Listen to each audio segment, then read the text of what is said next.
Okay, so hello everybody. I welcome you all to Olive Board.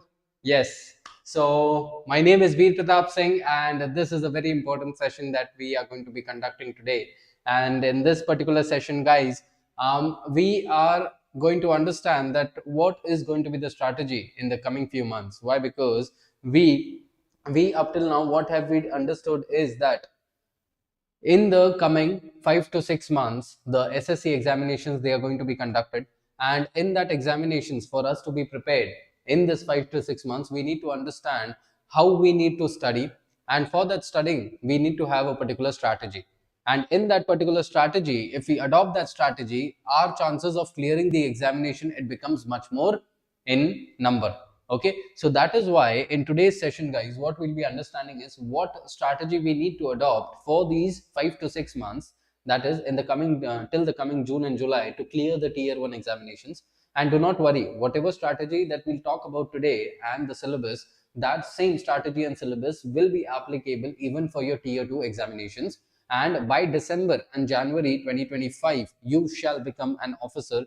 Okay, and you will be clearing the SSC examinations, the SSC CGL. So guys, here if I talk, firstly let's just understand that in the SSC, what type of strategy do you actually require? Okay, and why is the history very much important for your SSC? Why is it very much important? Because see, every year in in the GK papers, what is happening is the SSC, it is asking nearly 5 to 6 questions pertaining to history, and these people they are asking these questions in a manner that you should know the concept along with the facts. Okay, so the first aspect here I want to talk about is nearly 5 to 6 questions they are being asked every year, okay, in the general awareness section. Okay, and in order to get all the numbers, that is if you need to have 100% accuracy. Why? Because even every question it matters, because SSC, it is a time bound examinations, as you are aware, and many of you, my friends, you might be new, okay, in the SSC, and you might be starting your preparations afresh. So history and each of these questions that we are talking about, it is of very significant, of very prime importance, because with every number, with every question you leave, you are reducing your chances. And let me tell you this, friends, that these particular questions that are being asked, they are very easy if you just strategize your preparation, and we shall be understanding that how you need to strategize it. Apart from that, coverage of different eras. Okay, the coverage of different eras, that means the SSC, it is asking questions from the ancient history, from the medieval history, and then from the modern history. And in the ancient history, there is also the inclusion of the aspect of culture.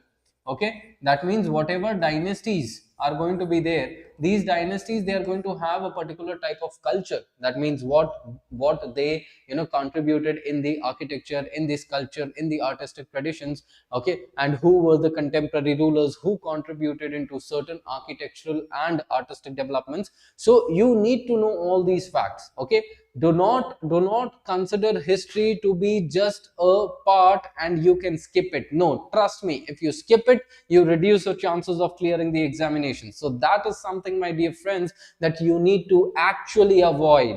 Okay, because you are going to become an officer in the future, and an officer never avoids whatever things are important. Okay, so that is one another element. Apart from that, the history, if you avoid it, it is going to impact your overall scores, and might be you will not be able to give the tier 2 examination. So trust me, my dear friends, you need to focus on what I am actually telling you here.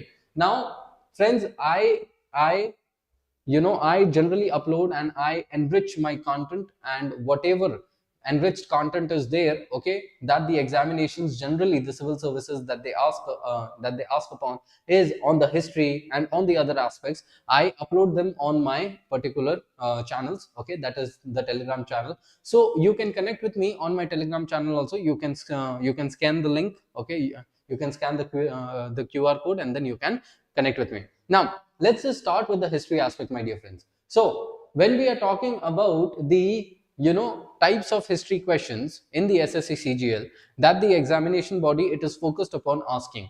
Okay, so from where are they actually asking these questions? So the SSC CGL, it generally asks the questions from the syllabus. So guys, many of the people here, they are telling that even if you do not do the syllabus, that's okay, you just read whatever is being given to you. No, the function doesn't happen like that. If you want to clear the examination, you need to be aware about syllabus, that what the examination wants you to know. And if you know what the examination wants you to know, you have done and you have reached the halfway, my friend. So here you need to understand that. So firstly, when we try to talk about the syllabus, okay, the syllabus, it becomes a very important part of your general awareness section.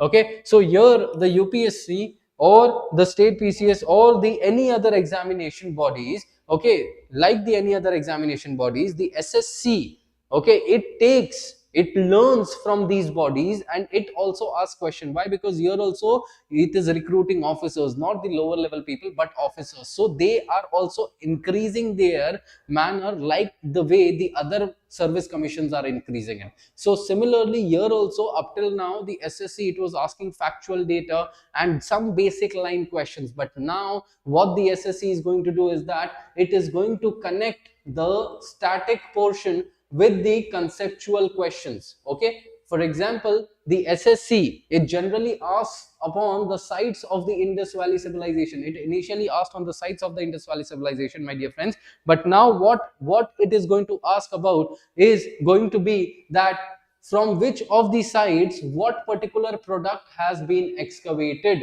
What product has been excavated? For example, recently what is the news about Tamil Nadu? That iron age in Tamil Nadu, it started around 3500 BC. Okay, it started around this point of time. Up till now, what we were studying, that iron was discovered in the Indian subcontinent around 1000 BC. That is during the later Vedic age. So what happens is, with the evolution of history, now this is going to be 100% question in your examination, and they will ask you questions pertaining to iron and iron age, and along with that the other ages, that is bronze age or the copper age, and they'll ask you to compare it. So up till now, in the previous times, the SSC, it asks generally lower level questions, but from the previous attempt you can see that it is digging much more deeper. And although they are facts only, they are one liners only, but those one liners, in order to answer that one liners, you need to be aware about the concept. Only when you are aware about the concept, then only these one liner static questions you'll be able to solve them, my dear friends. So here, this is one thing that you need to keep in mind. That is what I am talking about here. So once again, good evening everybody, good evening, I welcome you all, I welcome you all. Okay, so here that is what I'm trying to tell you, that you need to understand, okay, what my agenda is. My agenda is to bring in a thinking within you, so that you become so capable. If the SSC asks you any question, you are capable enough to tell the SSC that I know the answer to this. And even if I do not know the answer, I have so much of conceptual clarity that I can eliminate and find the right answer with accuracy. So that is what we are understanding. Yes, good evening Dinesh. Okay, so that is one thing. So which are the major areas that the SSC is focusing upon? It is focusing upon the Indus Valley civilization, the Vedic period. It is asking about the Mahajanpadas.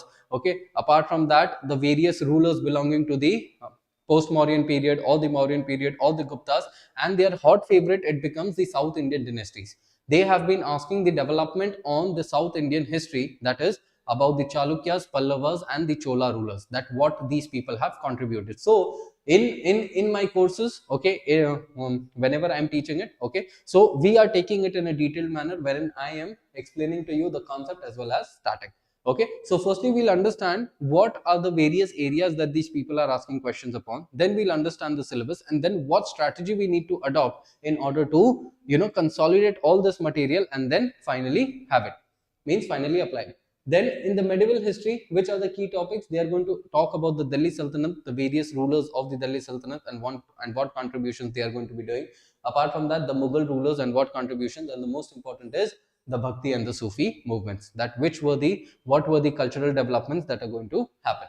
Apart from that, we can talk about the modern history, and here the examination, it is talking about the Indian freedom struggle.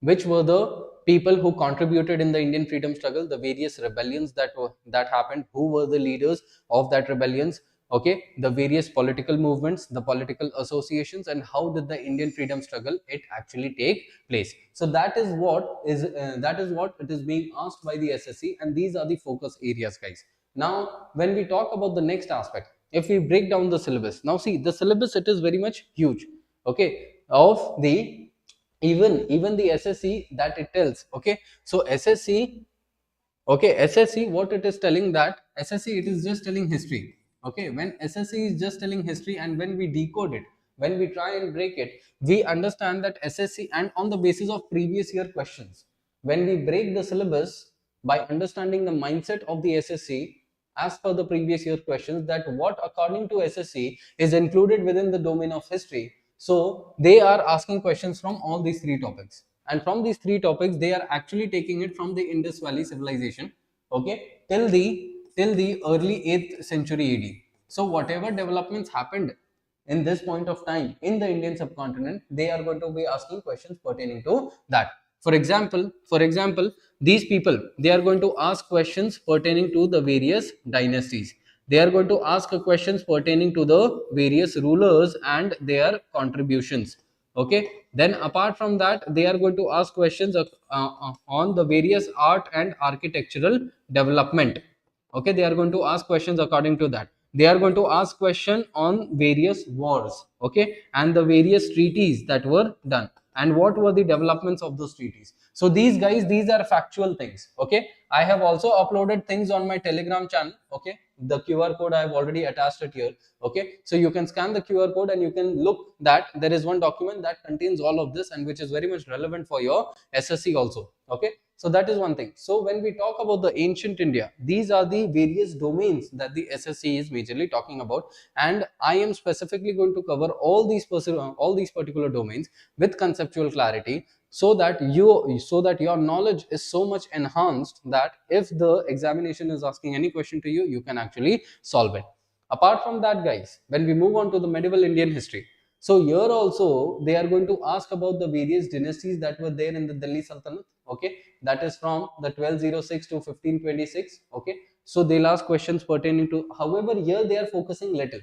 They are not focusing much in the medieval Indian history. They are focusing much on ancient India. They are focusing much on modern history. However, a little bit of knowledge we need to have about medieval Indian history. Okay, why? Because some of the questions pertaining to various terms or terminologies, okay, various administrative aspects, okay, or the decentralization, or what were the economic terms, okay, what were the taxes that were there, okay, what were the technological developments, okay. So the examination, it can ask questions pertaining to these particular aspects, okay. So we'll be focusing on them. Now do not think that we will generally read history and we'll be so much capable that if the SSC asks a question then we can do it. No, it generally doesn't function like that, my friends, okay. How it generally functions is, you need to understand what the SSC wants from you, and when you understand that demand, only then you can supply. Without understanding that demand, many of the people on YouTube and on various areas, many of the people will say that for example, many of them are going to say that you do not need to do the PYQs, you do not need to read the lengthy books, you do not you do not have to go through the various lectures, okay, of the various other institutes. I'm not telling that. What I'm telling is, okay, and they are going to be telling that you just need to focus on static. I'm not criticizing them. They might be right at their perception, but the point is that what is static GK means. The SSC, it used to ask you what is the capital of this particular state, what is the which city is the biggest, which is the river that is going to be. These are some questions that were asked 5 years, 6 years, 4 years, 3 years ago. But now if you look at the previous year questions, you'll understand that the SSC also has upped its game. Although it is a time bound examination, but you need to know that what is the demand of the examination, because the examination is recruiting officers. Here the officer should have the static knowledge based on the particular subject in an elaborate manner. Okay, so for example, if I'm talking here itself, if I'm talking about rulers, let's say Ashoka. Okay, let's say Ashoka. Now Ashoka, everyone knows about Ashoka. Now everyone knows about Ashoka, and he constructed various pillars. Now those pillars, now people will just be like, okay, he constructed pillars. They will just look at 2 to 3 pillars. Okay, and where are they? But what were written on those pillars, and Ashoka was referred as Ashoka on which of the pillars? Ashoka was known as Ashoka on which of the pillars? Ashoka was known as various names on which of those pillars? So that is how we need to understand things. Okay. So medieval India, it is not that important, but some of the things we shall be discussing here. Apart from that, modern history is most important, guys. The SSC is going to ask various questions pertaining to modern Indian history, and you need to learn it. Okay, the freedom struggle, okay, the freedom struggle, the various personalities, the various rebellions, the reformist movement, they are going to be asking that. Okay, so everything it is going to be associated in the lines of PYQs and what is the mindset of the examination. So we will build accuracy in our preparation, and within this 5 to 6 months, guys, we are going to be so much prepared, okay, that we will be clearing the examinations, okay, the tier 1 examinations, and we shall be moving to the tier 2 examinations. Now what will be the exam strategies that we adopt? Okay, now after we have read our whole thing in this particular, in this particular pattern, whatever I have explained up till now, so what we need to do is that we have so much of knowledge that even if we have not read that particular answer or that particular question, we have only little knowledge, but based on that general knowledge, we will have so much of conceptual clarity that we can use the elimination technique in the MCQs, because at the end what matters is in that time of the paper you have that presence of mind, and you'll have that presence of mind and the confidence, and to make the decision making, when you only have knowledge and conceptual clarity, then you can apply the elimination technique. Apart from that, we in the history, in the in our preparation also, and even you, if you are preparing on yourselves as well, so you need to focus on important things. Okay, the chronological series of events, because whenever we talk about the history, it is always depending on the chronological series of events, and I have already uploaded a chronological series of events, the documents in my Telegram channel. You can refer to that, and I'll be elaborating it in the courses at Olive Board. Okay, so that is one another thing. Apart from that, we are going to use maps, charts in order to connect. Means everything, it is going to be in a manner where visual aids we are going to utilize it. Okay, so I'll be using that, because what happens is the visual aids, they help us in memorizing things. Okay, apart from that, the mnemonics, okay, the mnemonics will be used. For example, when we talk about the Buddhist councils, okay, there were 4 Buddhist councils that were conducted. So there is a mnemonic that AKAKRVPK. So this is the mnemonic that we can use for the 4 Buddhist councils, and that is how we shall be doing for the other important things also in the Indian history. So we will do it with tricks, we will do it in a smart manner, so that your whole of the preparation, it is streamlined in a very good way. Okay, that is one another thing. And apart from that, there is going to be, in the modern history, we'll also do some things. Okay, so this is going to be our strategy as to how we'll be doing it, and these are some things that we have taken in mind. Okay, this is the timeline. Okay, this is the chronological series of timeline, and here, guys, trust me, the SSC, it will ask questions from this, and when it is asking questions from this, okay, you will, and apart from that also, from such timeline documents, from the things that I'm going to be sharing with you, okay, in the courses also, and on my Telegram channel also, I've already uploaded this. So you will find such documents that will help you in your preparation, and whatever 5 to 6 questions are being asked in the examinations, you will have so much of capability that you can actually solve it. Okay, so that is the confidence. From this you get confidence, not by just mugging up things, but with conceptual clarity.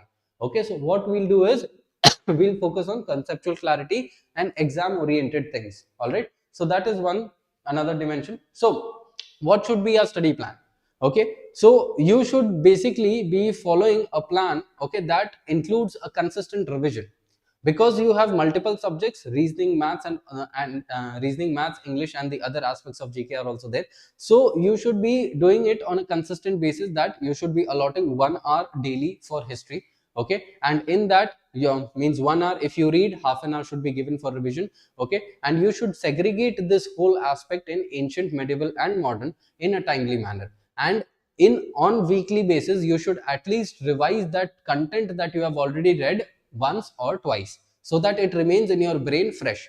Because history, you will tend to forget things, my friends. You will tend to forget things, but if you revise it on a consistent manner, you will remember. Okay, and at the end, remembrance is the main key in order to have the right answer, in order to attain the right answer, and for proper accuracy. Apart from that, here you shall also be using flashcards. Okay, that is small flashcards like the mnemonics. Okay, you should be creating, if you're doing it on your own, you should be creating flashcards, okay, on the various series of events, mnemonics and everything. Okay, such things I'll also provide, okay, some things in my Telegram channel. We'll be doing it here, but if you're doing it on your own, you need to create flashcards so that you revise it in a fast manner and in an efficient and an effective manner. Lastly is the mock test and PYQs. Guys, mock test is one of the most important thing, because here you will test where you are going right and where you are going wrong. Guys, if you do not go with the mock test, it is a big disaster. Trust me, it is a big disaster. And Olive Board is providing you a vague, good mock test based on the PYQs. Okay, there has been a consolidation of there has been a consolidation of the test series, okay, which understands the mindset of the examination, and a lot of questions they can be asked by the examination directly in the main exams. Okay, so from the test series, what happens is you are going to test yourself as to what is your accuracy, where you need to work upon, and if you do not do it, trust me, that is the issue. So what you do is, prior to 3 months prior to the examination, you start solving the test series. Okay, that is the mock test. You need to start solving it, because that is important. Okay, so this is going to be how you need to go ahead for the 4 to 5 months that is there in your hand, guys. This particular time is very much crucial for you, and if you utilize this time in an effective and an efficient manner, trust me, you will clear the tier 1, and by December 2025, January 2026, you will be an officer in the SSC CGL by clearing with a top rank. Okay, just focus on the things that I just mentioned. Just do not take it in a layman manner. Do not just do it for the sake of doing, but do it by understanding and applying. Okay, whatever strategies we talked, how the way you need to study in the examination for the syllabus, also break down the syllabus in a proper manner, segregate it, understand that what can be asked from this particular topic in the examination, what has been asked in the examination, and what can be asked in the examination. When you do that, you'll understand the mindset of the examination, and when you understand the mindset, you will crack the code as to what the examination wants from you. And when you understand that, my dear friend, you are halfway there. Okay, so with this, I wish every one of you a very all the best. Okay, so have faith in yourself. You will clear the examinations one day. Just be persistent and consistent in your preparation. Okay, so thank you everyone for watching me, and all the best. If you have any doubts, you can comment, okay, in the comment section, and I will reply to your doubts. All right, so thank you everybody once again. I wish every one of you the best of luck for the examination. Study well. Bye bye.